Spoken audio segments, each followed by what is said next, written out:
कि वो भी इन सारी चीज़ों को सीख सके, जितने भी नए अपडेट्स है कंपनी के माध्यम से आए हुए हैं उनको रेगुलर बेसिस पे जान सके। तो आज बिना देर किए मैं इस मीटिंग को शुरू करूंगा, क्योंकि बहुत सारे लोग हैं आज बात करने के लिए। सबसे इम्पोर्टेंट, सबसे पहले मैं ऐसे शख्स को बुलाना चाहूंगा जो आप सभी के चहीते हैं, बहुत उनको आप पसंद करते थे, उनकी आवाज़ को पसंद करते थे। वो थोड़े दिन के लिए उनके बिजनेस डेवलपमेंट टूर के लिए गए थे, इसके लिए वो इस यहाँ पर शामिल नहीं हो पाए, लेकिन मुझे बहुत खुशी होती है कि आज वो वापस कल से वो ज्वाइन कर चुके हैं और मैं उनको वेलकम करना चाहूंगा। Please welcome mister Alok Yadav ji. Alok ji please आइए और अपना वक्तव्य रखिए। जी शुक्रिया धनंजय जी, बहुत बहुत शुक्रिया। Welcome sir. और उपस्थित जितने भी भाई बहन, जितने भी देवी सज्जन, सब लोगों तक मेरा नमस्कार पहुंचे। और मैं अपना जो बाय रोड सबसे मिलने के लिए, इन पर्सन फिजिकली मिलने के लिए अपनी टीम से निकला था, और उसकी सबसे बड़ी वजह ये थी कि कोरोना का वैक्सीनेशन मैंने कराया है, तो उसकी वजह से जो कॉन्फिडेंस मिलता है तो निकलना संभव हो पाया, मिलना जुलना भी संभव हो पाया। मैं इस मंच से सब लोगों से अपील करता हूं कि आप सब लोग प्लीज नियरेस्ट जो भी आपका हॉस्पिटल हो वहां जाके आप कोरोना का टीका जरूर लगवाएं। ये बहुत बहुत जरूरी है, और हमारी गवर्नमेंट की तरफ से इसका प्राइस भी निर्धारित है। 250 रुपए मात्र आपसे चार्ज किए जाएंगे, प्लस आपको एक सर्टिफिकेट मिलेगा। वो सर्टिफिकेट दिखा के एक तरह से वो आपका आईडी प्रूफ की तरह भी काम करता है। आपको अगर फ्लाइट में भी कहीं जाना है या और कहीं आपको जाना है, तो वो सर्टिफिकेट दिखा के आपको बहुत आसानी से एंट्री मिल सकती है। और सेहत की बात मैं हमेशा करता रहा हूँ, टॉप प्रायोरिटी पे अपनी सेहत को रखिए। आप स्वस्थ रहेंगे तो बहुत कुछ कर पाएंगे, मेहनत भी कर पाएंगे, और मेहनत के साथ साथ पैसा भी कमाएंगे, बहुत सारी फेम भी कमाएंगे, बहुत सारे दोस्त भी कमाएंगे। सेहत ही नहीं तो कुछ भी नहीं। तो आप सब लोगों से रूबरू होके फिर दोबारा से मुलाकात करके वाकई मुझे बड़ी खुशी होती है, और ये देख के मुझे और भी खुशी होती है कि जिस मकसद को लेके हम लोगों ने शुरुआत की थी, वो मकसद पूरा होता हुआ दिखता है। हम लोगों ने जब शुरू किया तो हम चाहते थे कि हम क्रिएट करें ऐसे लीडर्स, ऐसे स्पीकर्स जो कॉन्फिडेंटली किसी भी चीज को एक्सप्लेन कर सकें, अपने ऊपर इतना कॉन्फिडेंस हो। पब्लिक स्पीकिंग एक कला है, और उसके तहत लोगों की जो थोड़ी सी झिझक होती है वो दूर होनी चाहिए। हमने इस मंच को इस मॉड्यूल पर तैयार किया कि ना सिर्फ ये एक ट्रेनिंग और एजुकेशन का प्लेटफॉर्म है, बल्कि एक पर्सनालिटी डेवलपमेंट का भी हम लोगों ने इसको मंच बनाने की कोशिश की, जिसकी सफलता देख के मुझे वाकई बहुत खुशी होती है। तो मेरे इतने दिनों की अनुपस्थिति के दौरान मैंने देखा कि बहुत अच्छे से सब लोगों ने संभाला, और उस जिम्मेदारी को निभाने के लिए सब लोगों ने हाथ बढ़ाया।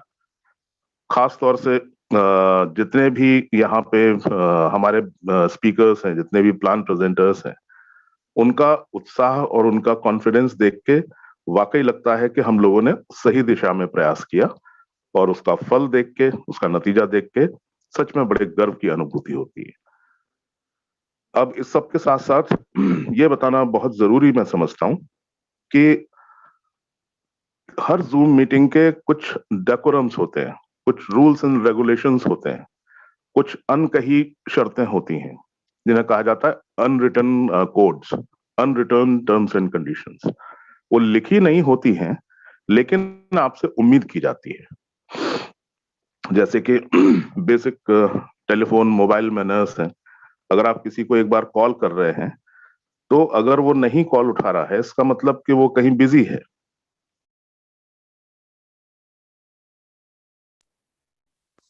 सॉरी, बीच बीच में फोन भी काफी आ रहे हैं। तो मोबाइल मैनर्स हैं, जैसे एटिकेट्स, बेसिक एटिकेट्स हैं, ये जो है सिखाए नहीं जाते, ये आदमी स्वयं खुद ही सीखना चाहिए लोगों को। आप एक व्यक्ति को कॉल करके लगातार उसके बिल्कुल पीछे ही पड़ जाएंगे, दूसरी कॉल, तीसरी कॉल, चौथी कॉल। अरे भैया, मोबाइल का मतलब ये नहीं है कि वो आपका जर खरीद गुलाम है। वो 1500 ऐसे कारण हो सकते हैं कि वो आपका फोन नहीं उठा पा रहा है। वो ड्राइव कर रहा हो सकता है, गाड़ी चला रहा है, बहुत सारे लोगों के मीटिंग में है, या जैसे मैं अभी जूम मीटिंग में अगर स्पीच दे रहा हूँ, इस दौरान अगर कोई कॉल आएगा तो नहीं उठा सकता, मैं खाना खा रहा हूँ, मैं पूजा कर रहा हूँ, नहा रहा हूँ, बहुत सारे ऐसे कारण हैं। तो ये मोबाइल मैनर्स हम लोगों को आना चाहिए। अब आज बड़ा ही एक ये खास मकसद है इन सब बातों को बताने का। ये सब बातें आपके जहन में होती जरूर हैं, लेकिन उनको जब ब्रश अप कर लेते हैं, उनको जब दोबारा से आपको याद दिलाया जाता है, तो आपको लगता है कि हाँ, ये वाकई सच बात है। दुर्भाग्यपूर्ण तरीके से कल रात को हमारे ही एक मित्र, हमारे ही एक भाई जो थे, उनके अचानक से बहुत तबीयत खराब हुई। शेख साजिद दी महाराष्ट्र से जो है, तो साजिद भाई के रात को करीब शाम वाली कल मीटिंग हम लोगों ने बड़े अच्छे से संपन्न की, सब कुछ हुआ, सारी चीजें हुई। रात को 12 बजे अचानक उनकी तबीयत खराब हुई। उनको कुछ बेचैनी सी महसूस हुई, उनके सिर में अचानक बहुत तेज से दर्द होने लगा और बोलने में कठिनाई और सांस लेने में कठिनाई हो रही थी। तो अल्टीमेटली उनको उन्होंने जब इन्फॉर्म किया तो उनको दिखाना, डॉक्टर को दिखाया गया, तो वो बोले कि नहीं, इनको प्लीज जो है वो आप एडमिट करिए। और सीटी स्कैन किया गया, तो सीटी स्कैन में पाया गया कि वो बहुत ज्यादा over use of mobile, mobile के जो रेडिएशंस हैं वो इतने ज्यादा, उसकी वजह से उनकी जो नर्व्स हैं दिमाग की, उसमें थोड़ी सी कुछ परेशानी आ गई थी।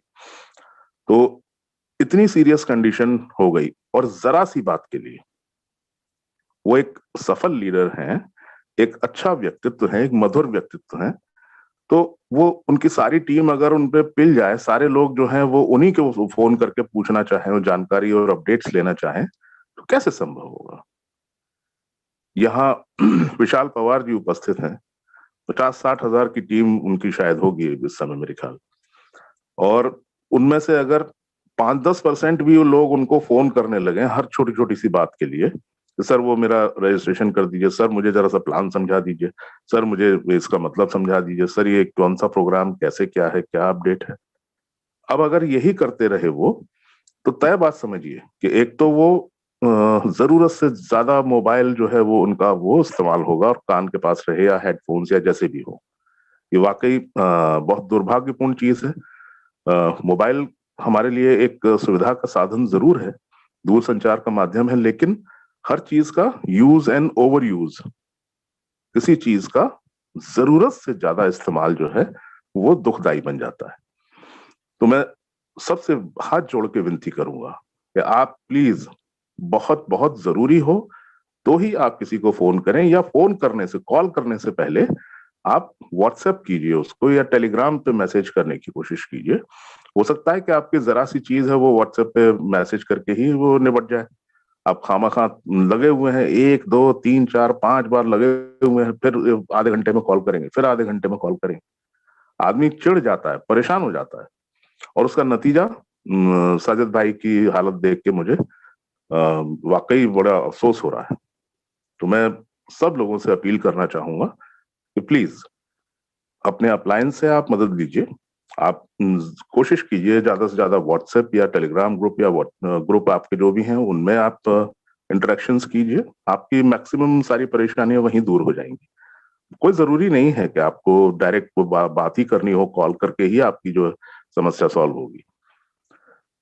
एक तो ये चीज, दूसरी एटिकेट्स के ऊपर ही बात हो रही है। जूम मीटिंग जो हमारी है उसके भी कुछ एटिकेट्स होते हैं, उसके भी कुछ कायदे कानून हैं, कुछ अनरिटन कोड्स हैं। जूम मीटिंग में 10 महीना हो गया हमको बताते हुए कि भैया अपना वीडियो जो है अपना वो ऑफ कर लीजिए, आप केवल ऑडियो, केवल ऑडियो ही तो सुन पा रहे हैं, तो ऑडियो से आपको सारा संदेश मिल रहा है, सब कुछ मिल रहा है, और आप वीडियो भी ऑन करेंगे, ऑडियो भी आपका चलेगा, तो आपकी बैटरी भी वो डबल यूज करेगा, आपका जो मोबाइल का डेटा है वो भी डबल यूज होगा, अननेसेसरी वेस्टेज है। प्लस अगर आप प्रेजेंटेबल कंडीशन में नहीं है, इतने उल्टे सीधे ऐसी कंडीशन में आप अपना वीडियो ऑन कर लेते हैं कि यहाँ पे हम लोग की बहनें भी हैं, वो सब लोग जो हैं, बड़ा एम्बेरेसिंग सिचुएशन हो जाती है।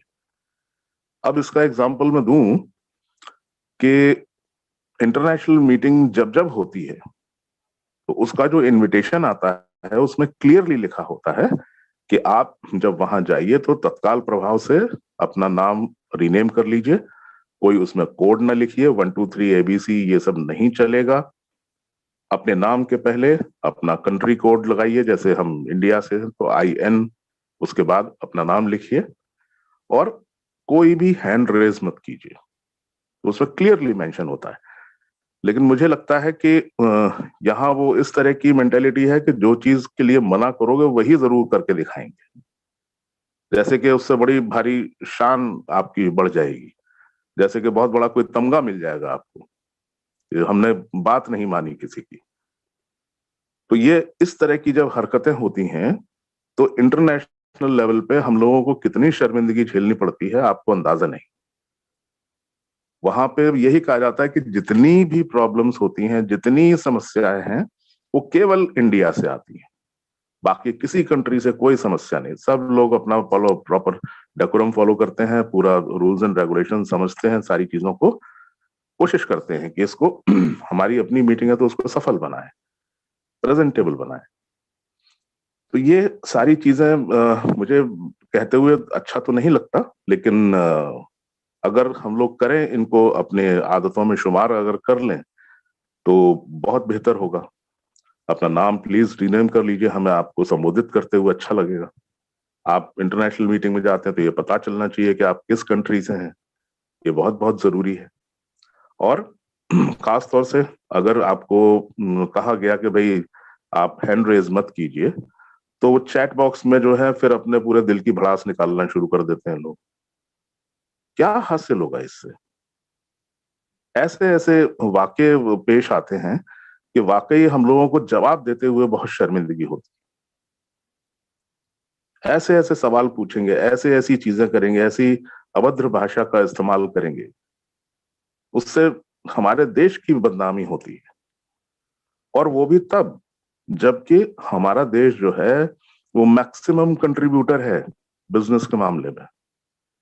मैक्सिमम कंट्रीब्यूशन हमारी तरफ से है, मैक्सिमम अचीवर्स हमारे यहां से बनने वाले हैं, मैक्सिमम पे आउट्स भी हमारे यहां से बनने वाले हैं। और उसके बाद दामन पे ये दाग भी रहेगा कि ये लोग ऐसे लोग हैं जो कभी किसी रूल को फॉलो नहीं करेंगे, जो कुछ कहा जाएगा उसका उल्टा ही करके दिखाएंगे। चौराहे पे ट्रैफिक लाइट अगर है और अगर रेड लाइट है तो उससे जरूर गाड़ी निकालेंगे। 2 मिनट के लिए रुकना बड़ी तौहीन समझते हैं लोग।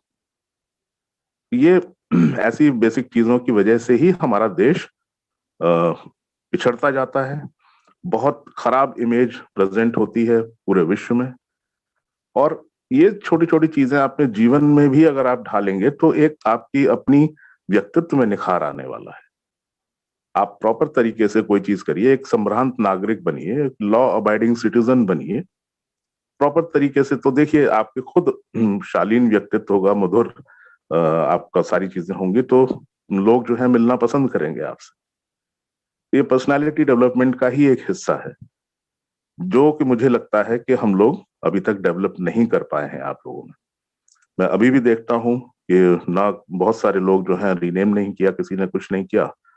तो मैं अभी कहूंगा कि हम लोग आज से जो है बहुत सख्ती बरतने वाले हैं। धनंजय जी और बाकी मेरे जितने भी मित्र यहाँ पे हैं, जब तक मैं बोल रहा हूँ या जब तक कोई और दूसरा भी बोल रहा है, और अगर आप उस समय आपकी स्पीच अगर नहीं है तो प्लीज सारे लोगों को तत्काल प्रभाव से रिमूव कीजिए, एकदम इमीडिएट। कोई वार्निंग नहीं, कोई पूछना नहीं, इमीडिएट आपको उतना करना है। धनंजय जी सुन पा रहे हैं मुझे? जी सर, कर रहा हूँ मैं, ऑलरेडी लोगों को निकालना शुरू कर दिया। तो अगर आप ओके। बाहर निकल गए तो समझ लेना आपने नाम सही नहीं लिखा है, इसके लिए बाहर निकल गए। हाँ, तो ये बहुत छोटी छोटी सी बातें हैं, लेकिन इनका इम्पैक्ट बहुत बड़ा होता है।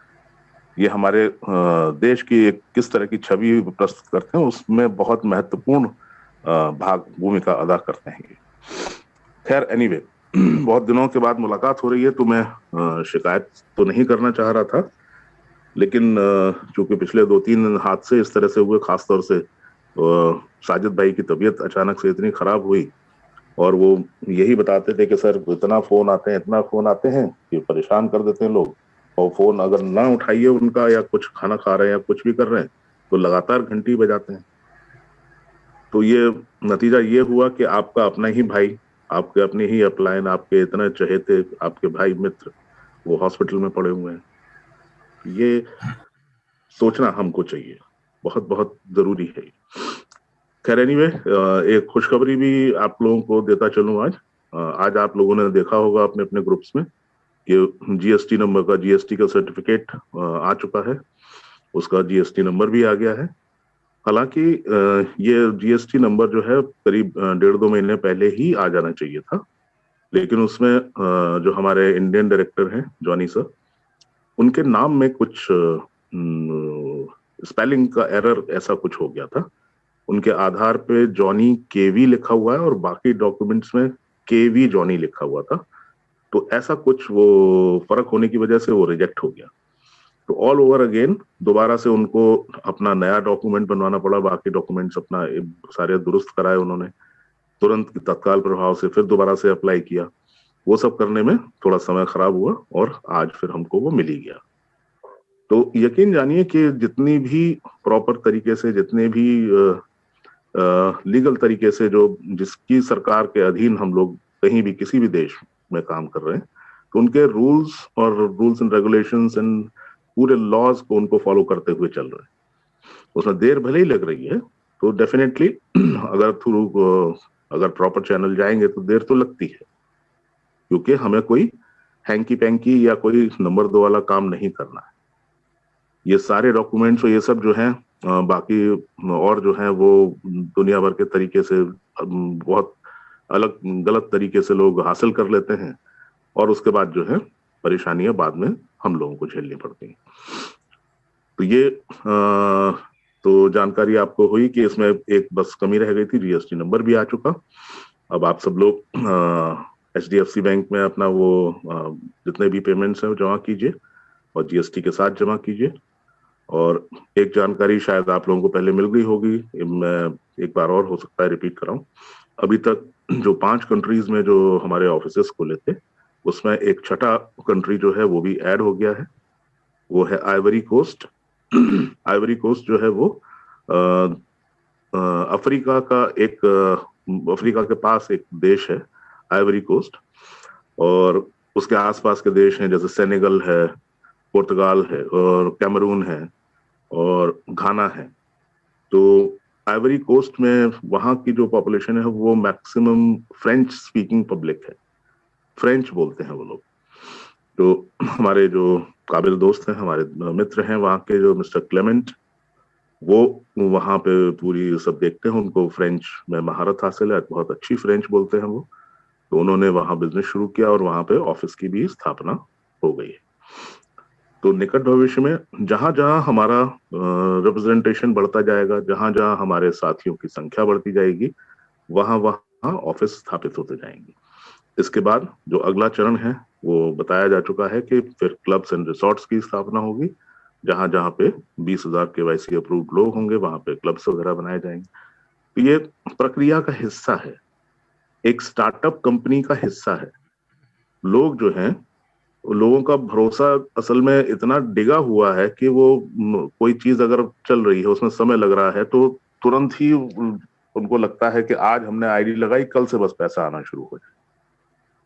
अब उनका भरोसा जो है वो इस कदर डगमगा चुका है, उसमें हालांकि मैं उनकी भी गलती नहीं कहूंगा, क्योंकि पिछले दिनों जो पिछले 8-10 सालों में जो कड़वे अनुभव हुए आप लोगों को, तो उससे डेफिनेटली आप सब लोग का भरोसा जो है वो डगमगाया। लेकिन उसमें हर चीज को अगर आप शक की नजर से देखेंगे तो उसमें आपका ही नुकसान है। जब कोई जेन्युइन, जब कोई ठीक चीज आती है, उसको भी आप अगर उसी तराजू में तोलेंगे तो आपको ही वो नुकसान देने वाली है। अभी आप उसको शक की नजर से देखेंगे, बाद में जब वो प्रॉपर तरीके से शुरू हो जाएगा कार्यक्रम, तब आप जब काम करने के लिए उठेंगे तो पाएंगे कि आपके अपनी जितनी भी टीम थी, जितने भी नियर एंड डियर वंस थे, वो सब कहीं ना कहीं जुड़ चुके हैं। तो सिवाय अफसोस करने के फिर कुछ हासिल नहीं होगा। तो इतना बेहतरीन प्लेटफॉर्म है, इतना शानदार प्लेटफॉर्म है, प्लस फ्यूचर जो है इसका बहुत ब्राइट है। अपकमिंग प्रोजेक्ट्स बहुत शानदार हैं। अभी ई कॉमर्स डिवीजन भी इसमें ऐड होनी है। बहुत बहुत सारी चीजें हैं, बहुत बहुत मतलब अगर बताने अगर बैठा जाए तो बहुत सारी चीजें हैं। तो जितनी भी स्टार्टअप कंपनीज हैं, कहने का मतलब ये है कि जो स्टार्टअप कंपनीज के जो स्टैब्लिश होने में, पूरा तरीके से फंक्शनल होने में जो समय लगता है, तो हमारी कंपनी को तो बहुत कम लग रहा है। अभी इनफैक्ट 1 साल भी पूरा नहीं हुआ है। मई में पिछले साल हम लोगों ने ये शुरू किया था, तो अभी भी जो है वो 2-3-4 महीने बाकी हैं। आप देखें, अगर आप अपने आसपास जितने भी स्टार्टअप प्रोजेक्ट्स हैं, जैसे आपका फ्लिपकार्ट है, आपका ओला कैब्स है, आपका ओयो होटल रूम्स है, आपकी स्नैपडील है, या आपके स्विगी है, या जोमैटो है, उबर है, ये सब स्टार्टअप प्रोजेक्ट्स हैं और इनको स्टैब्लिश करने में 4-4, 5-5 साल का वक्त लगा।